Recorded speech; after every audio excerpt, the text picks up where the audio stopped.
As we know, pushed Boro back into the top half, which was certainly good news. Looking ahead over the next 2 or 3 crucial months, either side of Christmas, can Boro stay there? I'll start with you, Bernie. That's nice. Can Boro stay there? With a bit of luck and a bit of fortune and a bit of continuity and a settled team, possibly we can. Well, I think what we're all missing at the table is the last 8-9. It was last night, the 9th game. We've lost 5, we've won 2, and we've drawn 1.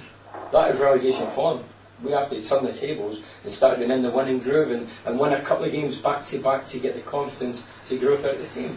Because it's hit and miss. We go there last night, or you go there last night, my boys there, and you're thinking, well, what Boro's going to turn up? It wasn't a great game, we weren't brilliant. We fought tooth and nail, the attitude that was there. We got a fortune. We got a penalty that in another day could have quite clearly not been a penalty. Possibly if it was outside. We score that, and then lo and behold, the nail pops up, first goal for a year and a half, which is brilliant. Hopefully that kickstart his ability as an attacking force and starts getting goals, because 1 goal in a year and a half is, well, it's outrageous. 1 goal in a year and a half. But I think if a bit of luck, if we can go to West Ham Saturday, beat West Ham, go to Villa, try and get a point, we could get a run going. But at the minute it's hit and miss, and I don't think any can hand in heart say that we're going to go and run a 3-4 games and you know, really set the header alight, because at the minute we've gone down.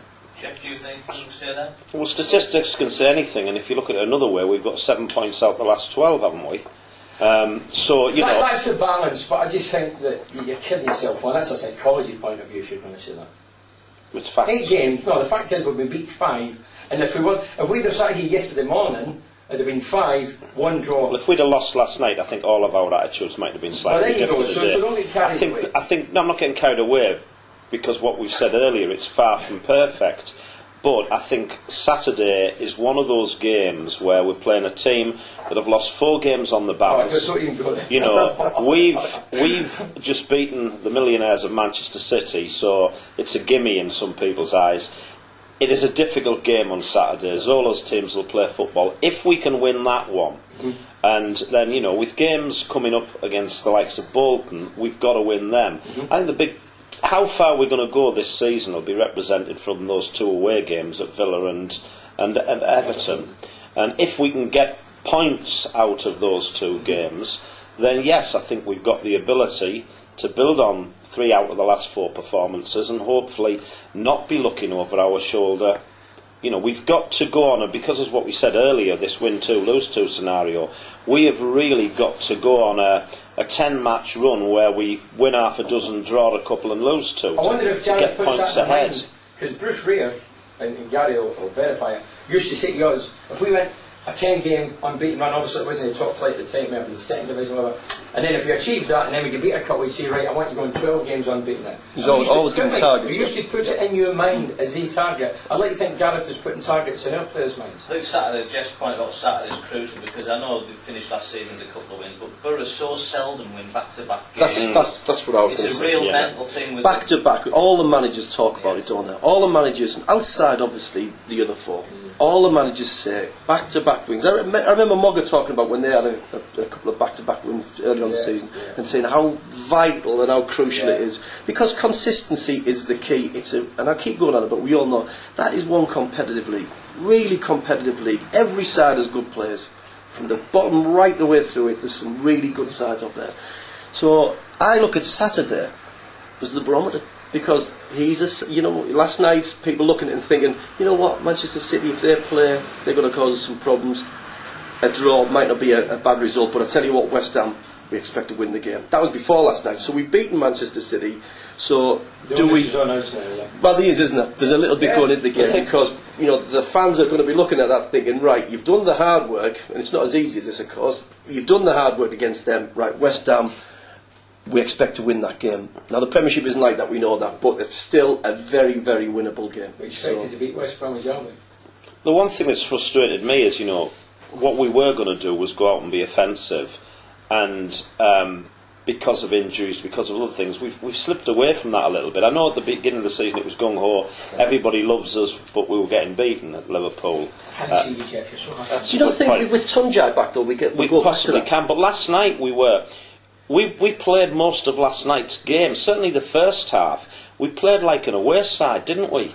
You know, we sat back and give them possession. I think the stats showed that they had more possession last night, and we hit them on the counter-attack. Yet when we started playing in the second half, and when we go forward, especially when there's a lot more space, we look a decent team.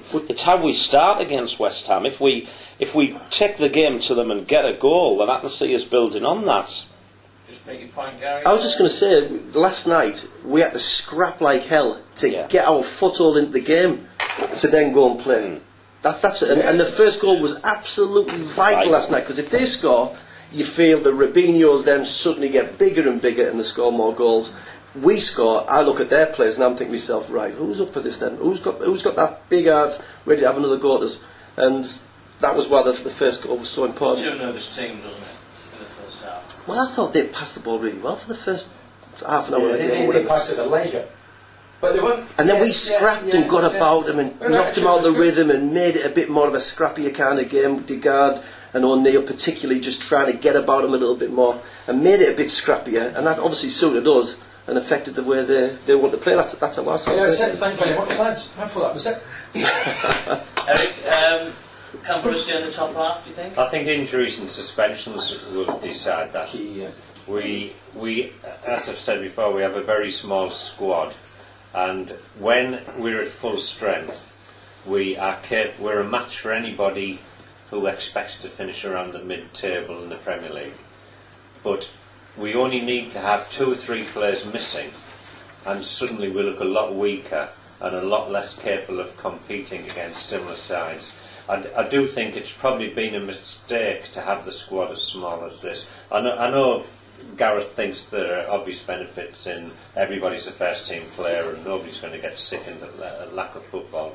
But at the end of the day, if he isn't picking from his top 12 or 13, then potentially we do have problems, and that will dictate. Well, I'd like to think we could stay in the top half, but I think a lot of the politics and finances are actually against Boro, in that there's big teams below Boro, the likes of Spurs and Newcastle, that can go out in January and spend a lot of money, and that could be a problem. Everton could kick on, West Ham could spend money and get the Icelandic finances resolved. So the background picture hasn't changed for Boro, and we're doing really well at the minute to stay ahead of the group of teams that we're really fighting against. And as Eric says, if we can keep the first 11 on the pitch, we can probably keep our noses in front. But overall, I think the politics of the situation weigh heavily against Boro, and I'd be surprised but delighted if they did finish in the top half.